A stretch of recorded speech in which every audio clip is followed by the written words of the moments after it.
오늘 이제 교통 레이더라고 표현을 했는데요. 뭐 교통 관련돼서 레이더 기술이 어떻게 쓰이나 정도 이렇게 이야기를 하시면 되겠습니다.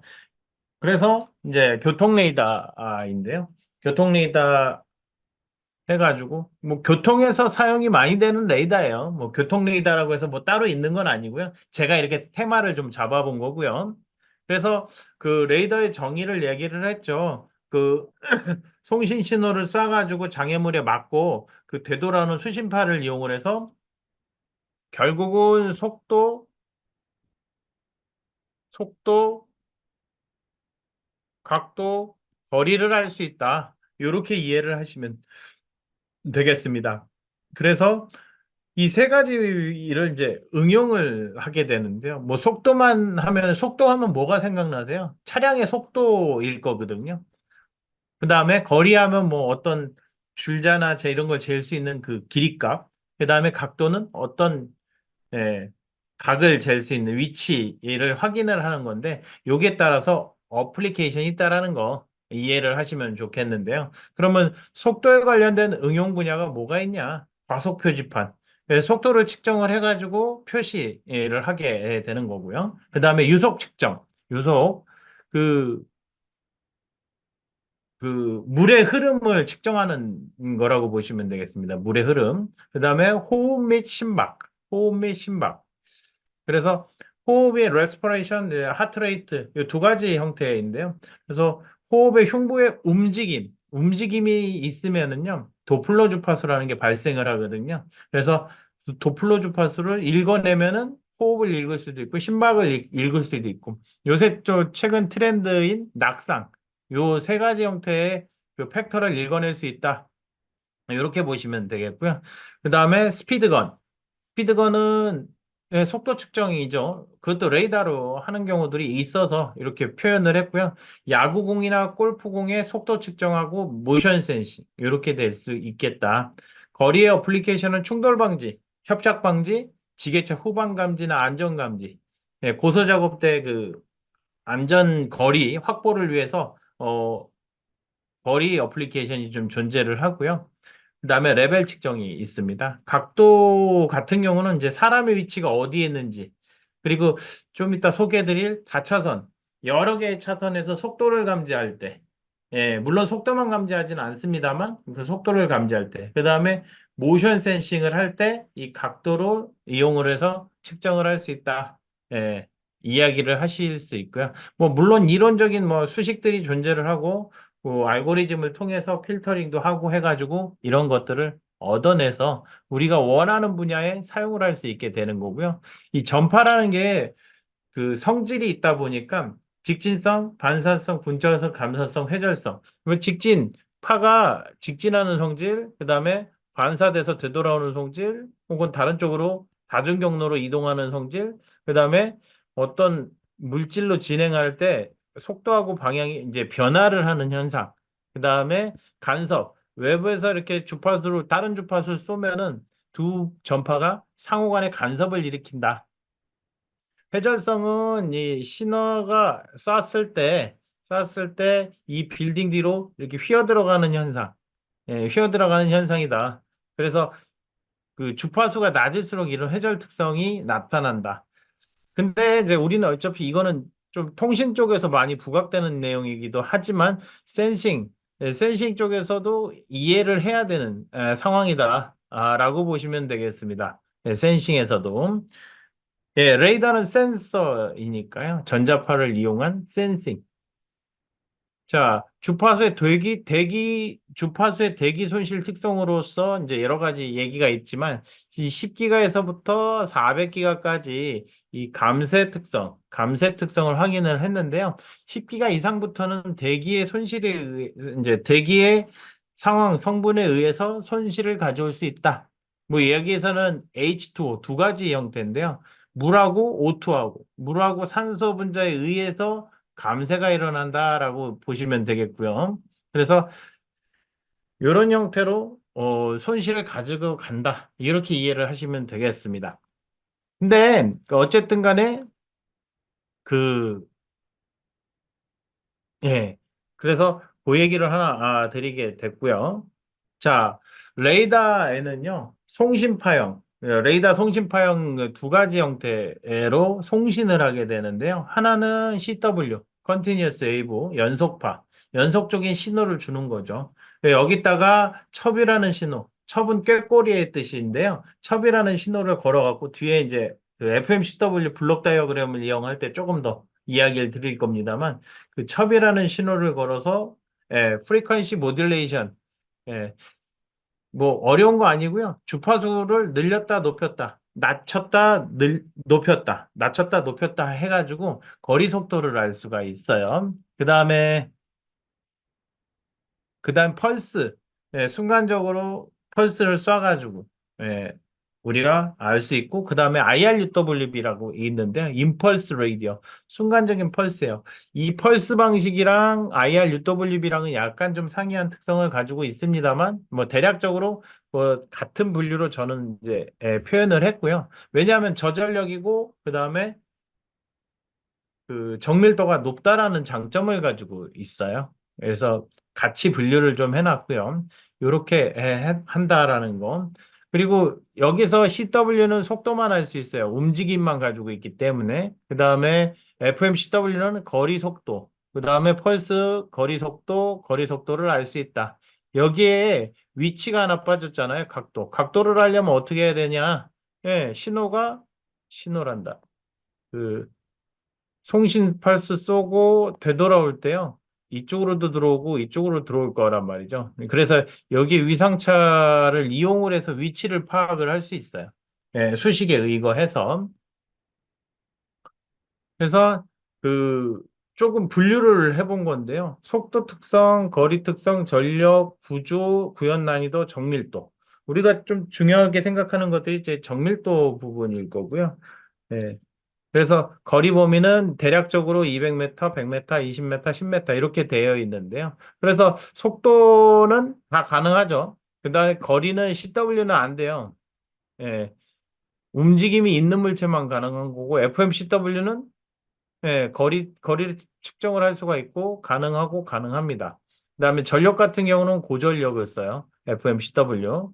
왜냐하면 이제 좀 우리가 직관적으로 생각을 해봐도 그 FM 변조를 걸어줄 때 지속적으로 걸어줘야 되거든요. 스위핑을 해줘야 되니까 그 스위핑이 하기 위한 전력을 계속 공급을 하는 거잖아요.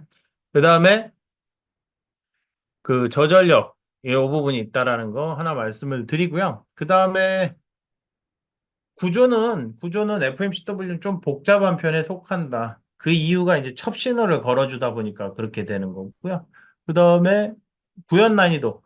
구현 난이도는 당연히 FMCW가 복잡하다라고 보시면 되겠습니다. 나머지는 그냥 펄스 신호를 가지고 그냥 신호 처리. 물론 신호 처리는 다 복잡하죠. 자, 레이더 해가지고 이제 송신 신호를 쏴서 이 장애물에 맞고 다시 되돌아오는 형태. 그래서 수신 처리를 한다. 그래서 속도, 거리, 각도를 추출을 해내는 방법이고요. 그 다음에 여기에 이제 속도에 관련 어플리케이션, 따른 어플리케이션, 각도에 따른 어플리케이션이 나와 있습니다. 이 자료는 제공이 되니까 한번 보시면 될 것 같고요. 그 다음에 전파의 성질은 직진성, 반사성, 굴절성, 간섭성, 회절성을 가진다라고 보시면 되겠고요. 그 다음에 주파수의 대기 손실 특성은 이와 같다. 그래서 그 주파수 변화에 따라서 이 어테니에이션 특성 이렇게 된다라고 보시면 되겠고요. 그 다음에 CW 레이더하고 펄스 레이더 두 가지 방식이 있다는 것만 좀 기억을 하시고요. CW, Continuous Wave, FMCW, FM을 걸어서 주파수를 낮추거나 주파수를 높이거나 이 상황. 그 다음에 펄스, 순간적으로 신호를 쏴가지고 이제 순간적인 펄스들 계속 쏘는 거죠. 그 다음에 IRUW, 임펄스, 순간적으로 빵 쏘는 되게 또 짧아요. 비슷해요, 느낌이. 근데 이제 이 세부적으로 또 많은 얘기가 있지만 여기서는 여기까지만 이야기를 드릴 거고요. 그 다음에 송신 방식별 특징을 여기서 표현을 해 놨습니다. 그래서 속도, 거리, 전력, 구조, 구현 난이도, 정밀도에 대해서 그다음에 거리 범위에 대해서 표현을 해 놨고요. 여기 좀 대표적으로 CW 레이더의 블록도. 그래서 이렇게 블록도를 표현을 해 놨고요. 물론 여기서 이 부분이 RF 시스템이고요. 그다음에 이 부분은 이제 그 뭐라고 표현해야 되나요? 예. 그 프로세서 보드라고 표현을 할 수가 있겠습니다. 그래서 예. 그래서 여기서 신호를 쏴가지고 맞고 되돌아올 때요. 여기가 만약에 24기가라고 하죠. 24기가헤르츠. 그러면은 여기에 도플러 주파수가 끼어서 나와요. 왜냐하면 그에 해당하는 약간의 움직임이 발생하기 때문에 24 플러스 마이너스 얼마? 0.5, 0.05 킬로헤르츠 뭐 이런 식으로 50 이런 식으로 끼어서 들어오면은 펄스는 TOF 방식이거든요. 네, 거의 갔다가 되돌아오는 시간을 알 수 있어요. 음. 동기화가 돼 있기 때문에 예, 펄스는 근데 CW는 그게 이제 쉽지는 않죠. 어쨌든 간에 이 신호가 여기서 쏘잖아요. 이 오실레이터에서. 그러면 간단 말이죠. 갔다가 요 커플링 된 신호가 있단 말이죠. 예. 왜냐하면 나가는 신호를 그대로 받아서 여기서 가져올 거거든요. 그러면 되돌아올 때 이 신호만 까고 요 도플러 신호만 남기 때문에 예, 우리가 요 헤르츠 가지고 속도를 알 수 있어요. 이거 CW 같은 경우는 쐈다가 멈췄다를 반복을 하지는 않습니다. 반복을 하기는 하네요. PRF라는 개념이 있어요. 음. 뭐 그렇게 해서 찾는 방법은 하나가 있을 것 같네요. 네. 그다음에 FM 같은 경우는 이제 말씀하신 걸 조금 더 고민을 해볼 것들이 있는 거죠. 예. 여기서 이제 웨이브폼 제너레이터라고 되어 있는데, 예. 여기서 트랜스미터에 DAC 100이라고 표현을 하고, 여기서 이게 이제 어떻게 보면 첩 신호라고 할 수 있어요. 다운 첩, 아니, 업 첩, 다운 첩. 그래서 여기 그냥 일반적인 캐리어 신호에다가 계속 변조를 주는 거죠. 요거는 시간 변화에 따라서 밴드위스의 변화이기 때문에 조금 어렵기는 한데 요거 빼고 그래서 일단은 궁극적으로는 주파수를 넓혔다가 줄였다가 넓혔다 줄였다를 계속 반복한다. 예. 이렇게 이해를 하시면 되고 파워 앰플 이용해서 나간다. 그다음에 타겟 맞고 되돌아온다. 그렇게 해서 이제 그 이 RF단으로 이제 수신단으로 들어와서 처리를 한다. 이렇게 이해를 하시면 되겠는데요. 여기서 이제 궁금한 게 어떻게 처리를 간단하게 한번 이야기를 드려볼 건데 예, 예. 여기서 시간 변화에 따라서 주파수의 변화. 여기서 이제 송신 신호를 쐈단 말이죠. 삼각파로 표현을 해요, 일반적으로. 일반적으로 삼각파로 이제 표현을 하게 되는데 여기서 이렇게 올라갔다 내려갔다 올라갔다 내려갔다 첩이라고 해요. 첩. CHIRP. 첩. 그다음에 내려오는 거 있죠? 다운첩. 다운첩. 그래서 이렇게 표현을 하게 되고요. 그러면 이게 송신이란 말이죠. 빨간색이 RX예요. 그러면 여기서 차이 주파수가 생겨요. 갔다가 되돌아오니까 일정 지연이 생길 거잖아요. 그래서 요 차이 주파수가 비트 주파수라고 합니다. 그래서 업비트 하나 생길 거고요. 업비트. 그다음에 다운비트 생길 거죠. 그래서 요 두 개씩을 엮어서 레인지 주파수하고 도플러 주파수. 즉 도플러 주파수는 속도 주파수고요.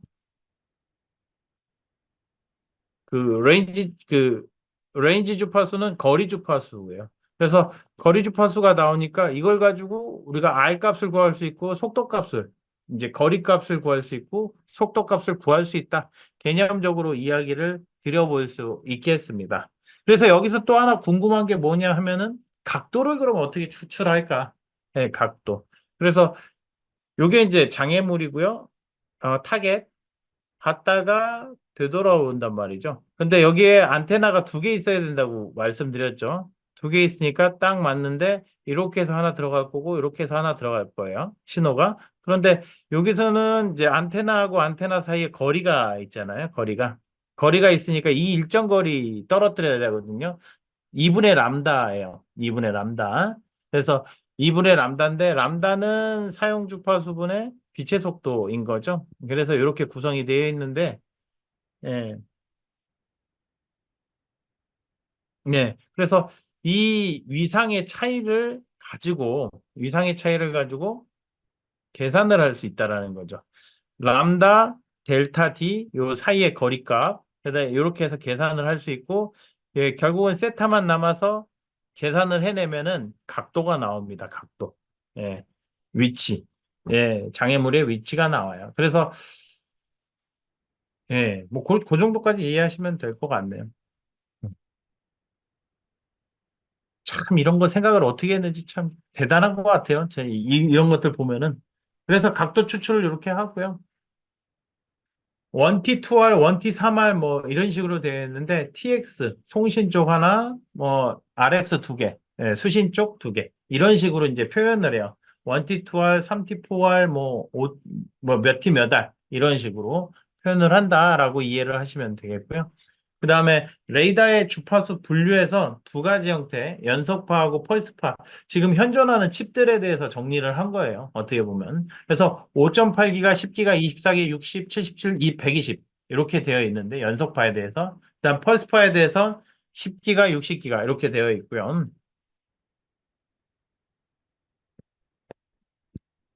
자, 이렇게 이야기를 했고 그래서 5.8기가, 10기가, 24기가 그 요게 따라서 종류들이 좀 종류란다. 예. 응용 분야들이 좀 정해져 있어요. 물체 감지 주파수가 이렇게 세 개. 그다음에 용도 미지정. 그다음에 요거는 이제 자율주행용 주파수 혹은 차폐되는 그 탱크관에서의 레벨 측정. 요새는 야외 하천 있잖아요. 하천의 레벨 측정할 때도 요 77기가를 사용을 하고 있고요. 120기가는 용도 미지정이고 하나가 더 나왔어요. 240기가. 예, 요것도 한번 만져보고는 싶은데 지금 예. 하여튼 이렇게 되어 있고요. 펄스파 같은 경우는 7에서 10기가, 60기가. 요게 이제 IRUWB. 예, 요것도 이제 용도 미지정에서 펄스 대역 쓰는 거고요. 그 얘기도 하나 드려보고요. 그 다음에 RCS가 뭐냐면 레이더 크로스 섹션. 원거리에서 신호파를 빵 쐈을 때 되돌아올 때, 그 면적을 막고 되돌아올 거잖아요. 그 해당되는 크기 값을 우리가 표현을 한다. 그러면 그 반사 면적이 클수록 잘 인식이 되겠죠. 작을수록 예, 인식이 잘 안 되겠죠. 그 얘기도 하나 이해하시면 좋을 거고요. 문제가 또 하나가 있는 게요. 주파수에 따라서 이 레이더 크로스 섹션이 달라진다라는 사실도 있어요.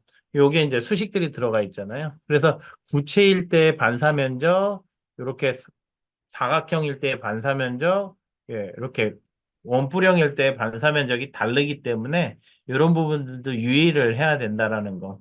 그러니까 높은 주파수들 사용할 때 이런 현상들이 많이 나요. 그래서 이 주파수 대역 선정도 되게 중요하고요. 여러분들이 또 중요하게 나중에 생각하실 게그 정밀도 부분. 예, 정밀도 부분이 이제 나중에 이제 그 고려 사항 중에 하나다. 이렇게 이해를 하시면 되겠습니다. 그다음에 벌레는 되게 작을 거잖아, 반사 면적이. 예. 하천 수위는 25년도까지는 괜찮을 것 같아요. 예. 그 수위 측정이 지금 그 80기가로 정의가 되어 있어요, 보니까. 그래서 60기가는 용도 미지정이라 이게 되게 애매한데요. 그 공식적으로 아마 행안부 쪽에서 규정한 주파수를 따라가야 되지 않을까 이제 조심스럽게 좀 생각을 하게 되고 있고요. 지금 상황에서. 근데 지금 뭐 그렇게 법적으로 누가 다투지를 않아서 그러는데 60기가는 용도미 지정이라 예, 그게 조금 악유가 있을 것 같기는 해요. 왜냐하면 60기가 만들기가 상당히 수월하거든요. 상당히 수월하진 않지만 그래도 수월한 편에 속하기 때문에 예. 하여튼 뭐 그렇습니다. 뭐 나중에 그런 부분도 따로 한번 문의를 하시는 게 좋을 것 같네요. 그 다음에 이제 우리가 오늘 얘기할 게 이제 교통 레이더인데요. 교통 레이더. 교통 레이더는 말이 이제 교통 레이더라고 표현을 해놨는데 뭐 어떤 차량과 관련된 응용 분야라고 보시면 될 것 같아요. 차량과 관련된 응용 분야. 그래서 차량 관련된 응용 분야에서는 지금 이 사진에서 아니, 그림에서 보시다시피 이 차량의 속도들 확인을 하는 상황이거든요. 차량의 속도. 그래서 요걸 보고 여기서 지금 40도, 40km per hour인데 현재 속도 56km per hour다 하면은 이렇게 해서 사용을 하면 되겠고요. 그다음에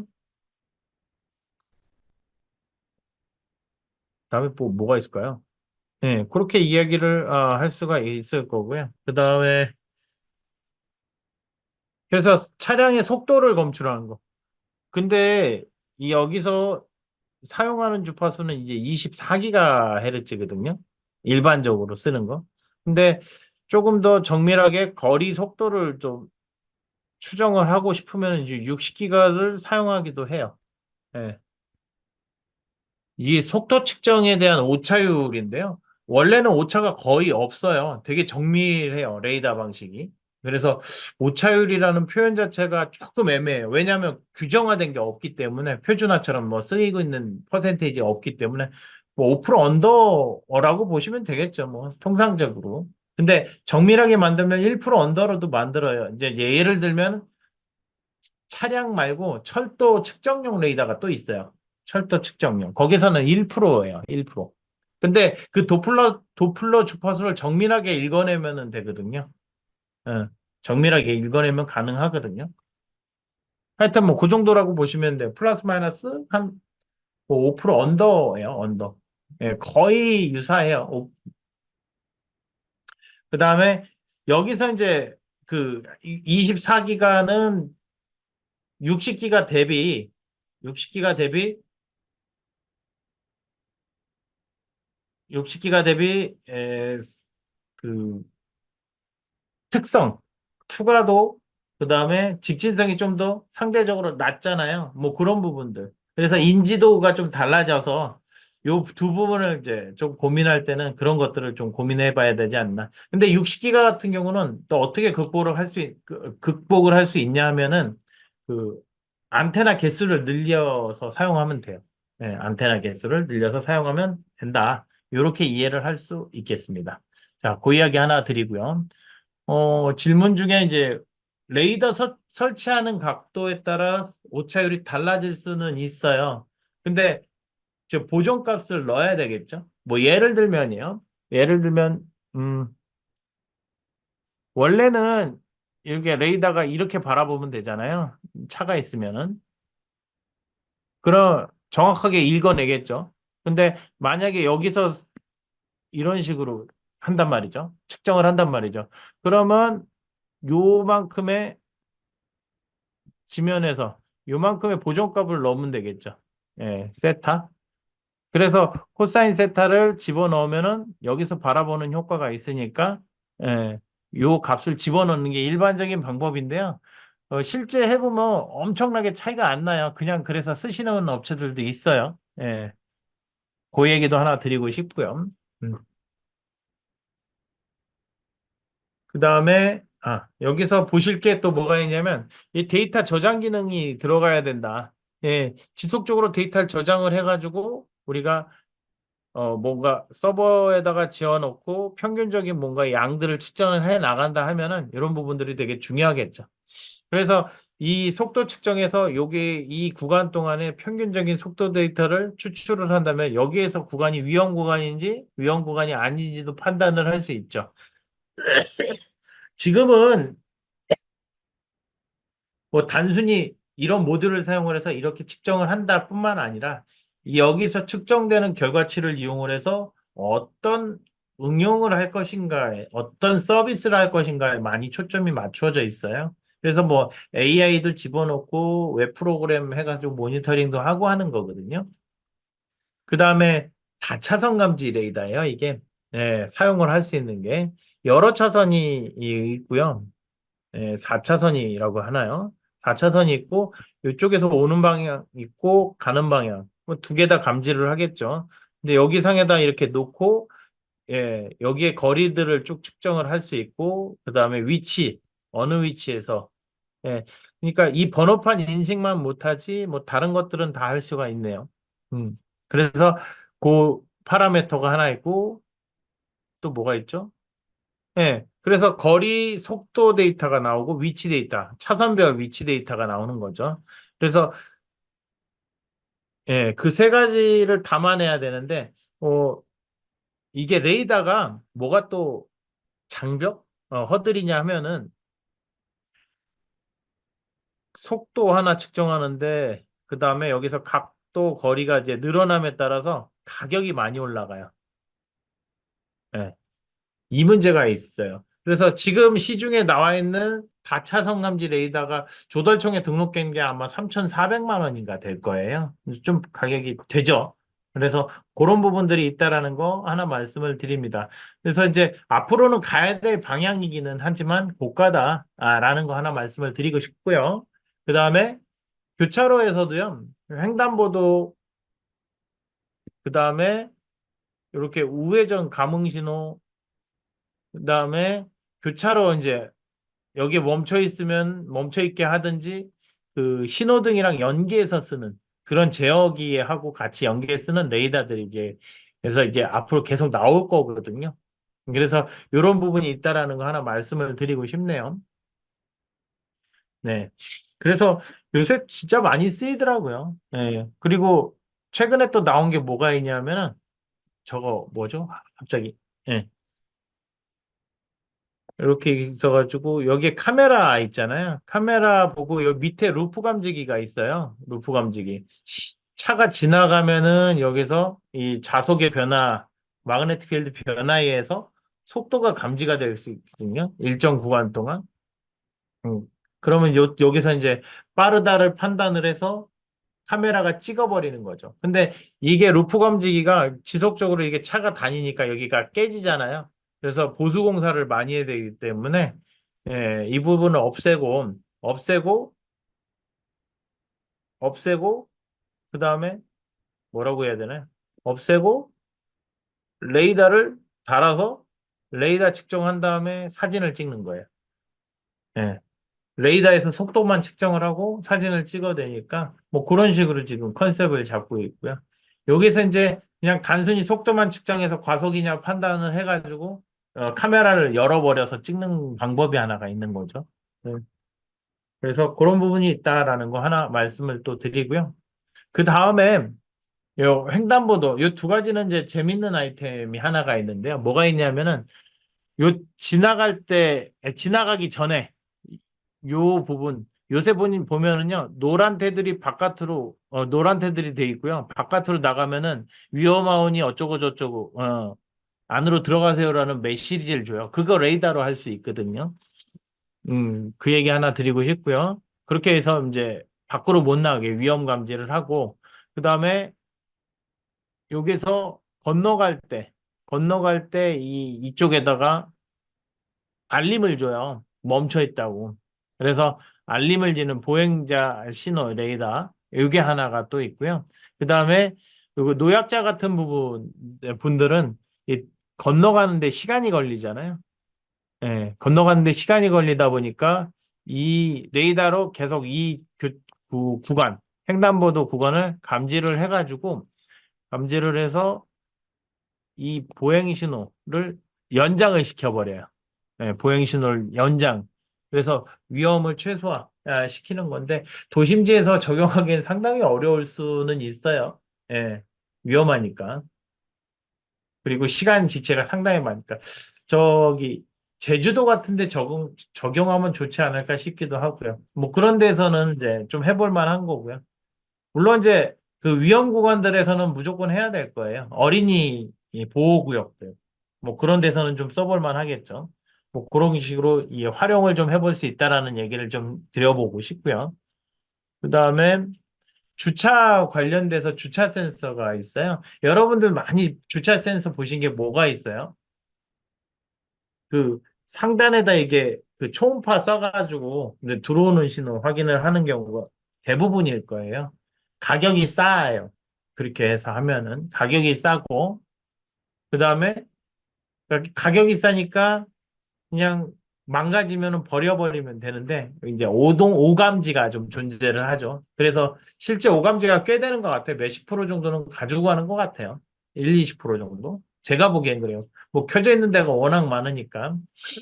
뭐, 그 얘기도 하나 드리고 싶은데, 레이더 방식으로 했을 땐 이렇게 매설하는 경우들이 좀 있어요. 매설하는 경우. 아니면은, 제한사항은 위에서 이렇게 쏘는 방법을 할 수는 있어요. 근데 가격이, 센서 가격이 뭐, 싼 게 아니니까, 그게 좀 걸림돌이 좀 되기는 하는데요. 여튼간에 그렇게도 만들어 볼 수는 있겠죠. 근데 이제, 이렇게 땅 매립형으로 해서 주차 유무 이제 들어가면은 주차가 됐다고 알 수 있죠. 이것도 거리 감지예요. 거리 감지. 음. 그래서 들어갔을 때 알 수 있고 빠져나왔을 때 알 수 있는 방식이다 보시면 되겠고요. 주차 차단기 같은 경우는 이것도 루프 감지기가 존재해요. 여기에 루프 감지기 있고 지나가는 순간 문 열고 루프 감지기 이제 지나가면은 여기서 사진 찍고 더 이상 사람 없으니까 닫고 이런 메커니즘을 갖고 있는데요. 이거를 여기서 카메라 쪽에서 이렇게 바라봐 가지고 차 끝선 지나가는지를 확인을 해서 다 지나가면은 그 거리값이 안 나올 거잖아요. 그러면 차단기 닫아버리는 거죠. 뭐 그런 식으로 가면 좋겠죠. 그 다음에 최근에 또 아마 사업군이 있을 거예요. 그 교통건설부인가요? 건설부? 네. 도로공사 쪽. 네, 도로공사 쪽에서 돌발 상황에 대한 감시를 하는 게 있는데요. 여기서 이제 낙하물이니까 여기 안에서 뭔가 거리 측정을 해도 상관은 없을 것 같고요. 이물질을 감지하고 고장차를 감지를 하고 거리 측정을 하겠죠. 그다음에 결빙은 이게 어떻게 되는지 좀 더 봐야 되는데 거기에 이제 그 기본적인 상태하고 노면의 상태를 봐야죠. 노면의 상태를 기준으로 해서 여기에 뭔가 이렇게 이물질이 끼었을 때 결빙이라고 판단할 수 있는 방법론. 그게 알고리즘이니까요. 그 알고리즘을 적용을 해서 만드는 거. 뭐 그게 하나가 있고요. 기타 위험 상황을 감지하는 형태. 그래서 이 돌발 상황 감지 레이더를 우리가 적용을 해볼 수 있다라는 거 말씀을 드려볼 수 있겠습니다. 네, 요게 아마 올해 과제일 거예요, 아마. 예. 그 다음에 이제 교통 레이더로서 표현을 해놨으니 자율주행 레이더 하나 소개를 하려고 한 거거든요. 그래서 4D 이미징 레이더라고 표현했는데 4D 이미징 레이더는 실제 사진처럼 이제 열화상 카메라의 느낌으로 보시면 되는데 그거를 전자파를 이용을 해서 할 수 있다. 그 다음에 그래서 이제 속도 거리. 근데 4D 이미지 레이더는요. 속도, 거리, 각도를 알 수 있는데 수평각하고 수직각이 있을 거거든요. 그래서 그 두 개를 알 수 있는 형태라고 보시면 돼요. 그거는 이제 안테나 배치에 의해서 우리가 각도를 추정을 해낼 수가 있거든요. 수평으로 놓으면은 수평, 그리고 이렇게 이제 수직. 근데 수직 놓고 수평 놓으면은요. 당연히 이 각도를 알 수 있는 거기 때문에 뭐 예를 들면 좀 더 정밀하게 측정한다면 제 키 높이도 나오고요. 예. 그렇게 해서 우리가 4D 이미징 레이더를 활용을 또 이제 그걸 가지고 많은 활용을 해볼 수 있어요. 여기서 간단히 또 하나 소개시켜 드려 볼게. 차량용 주파수 현황인데요. 24기가, 77기가, 뭐 79기가, 뭐 이렇게 여러 가지 있는데 앞뒤는 77기가 일반적으로 쓰는 게요. 그 다음에 그 측방에서는 24기가를 썼던 게 일반적인 방법론이기는 해요. 그래서 이렇게 좀 써볼 수가 있다라는 거 하나 말씀을 드리는데 높은 주파수로 가면 장점이 뭐가 있냐면은 예, 높은 주파수로 갈수록 그 해상도가 상당히 좋아진다라는 장점을 가지고 있어요. 해상도가 좋아진다. 근데 조금 더 힘든 사항은 만들기가 어렵다.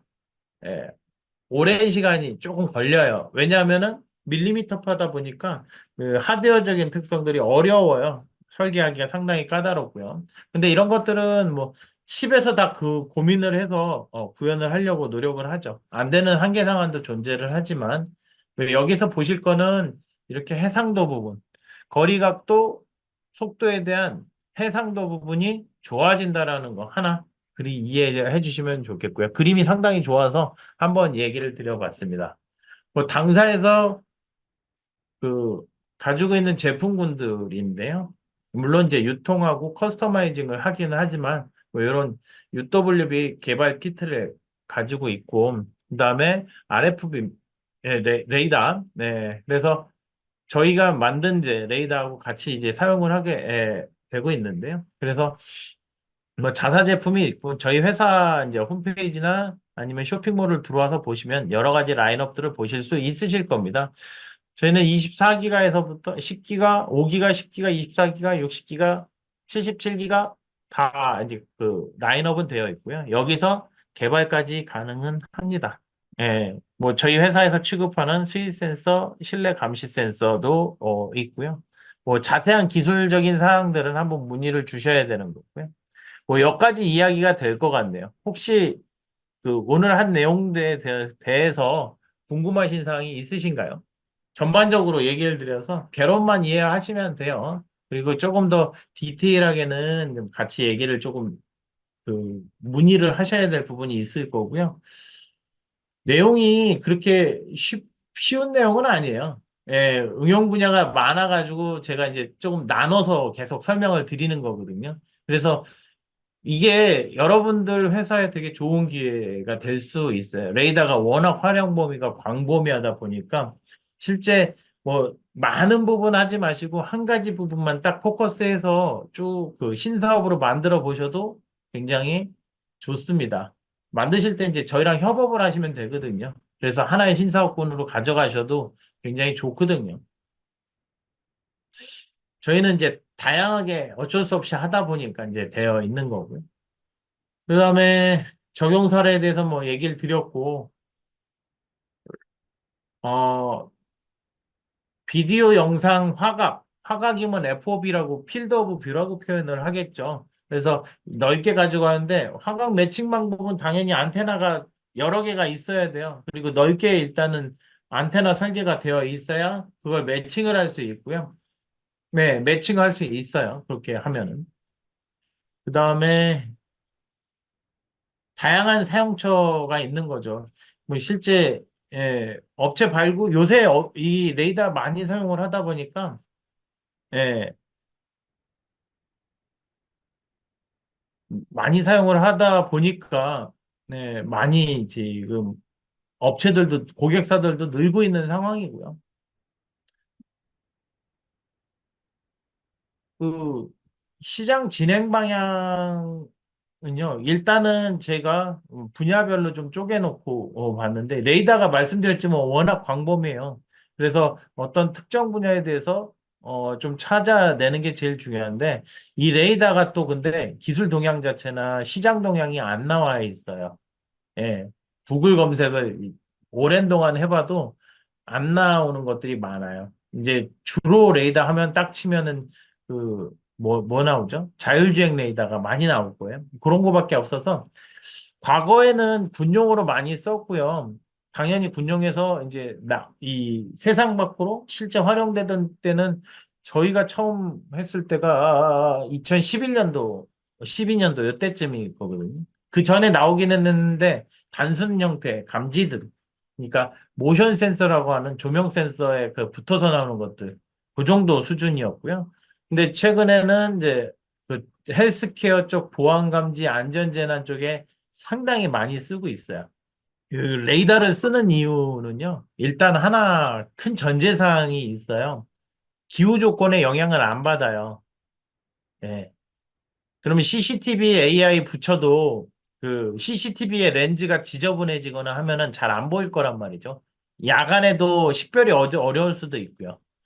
그 다음에 다른 센서들도 마찬가지의 그 단점 중에 결국은 이 레이더 센서를 쓰는 이유는 딱 하나예요. 보안성이나 프라이버시 맞죠? 얼굴이 보여지면 안 되는 응용 분야. 그 다음에 그 기후적인 환경에 문제가 되는. 공사장에서 굳이 초음파 써야 되는데 레이저 써도 되는데 라고 얘기하시는데 실제 해보면 오율이 많아지는 거죠, 오율. 그래서 레이더로 대치가 되는 상황이라고 보시면 돼요. 그래서 이거를 저는 이제 알리는 게 상당히 큰 사명 중에 하나가 돼버린 거죠, 지금. 그래서 그런 부분을 고민을 해보시면 되겠습니다. 그래서 아마 지금 다 대치가 되고 있는 상황으로 알고 있고요. 그 다음에 또 하나가 뭐가 있냐면, 레이더를 중국산하고 이제 국내산하고 이렇게 외국산 비교를 해보면 중국산이 당연히 쌀 수밖에 없어요. 근데 기술 지원이 안 되면은 레이더는 못 써요, 기본적으로. 너무 어려워서 못 쓰기 때문에 그 부분이 하나가 문제가 있습니다. 그 다음에 또 뭐가 있냐면은, 네, 그 정도가 차이점이 돼요. 근데 다른 방법은 없고 말씀하신 저장을 해서 쓸 수는 있는 거죠. 이 캘리브레이션. 두 가지 영향을 받을 거예요. 하나는 주파수가 틀어지면 안 되고요. 하나는 온도에 따라 주파수가 또 틀어지거든요. 그래서 그런 몇 가지 팩터를 캘리브레이션을 해야 되기 때문에 그 부분만 저장해서 그 신호 처리 보드에서 가지고 있다가 고정을 해서 쓰거든요. 뭐 그렇게 보시면 되겠습니다. 네, 그 얘기도 하나 드려보고요. 그다음에 모빌리티용 레이더는 뭐 자율주행 레이더, 뭐 충돌 방지 레이더 이 정도 수준이 모빌리티용 레이더가 아닐까 싶은데요.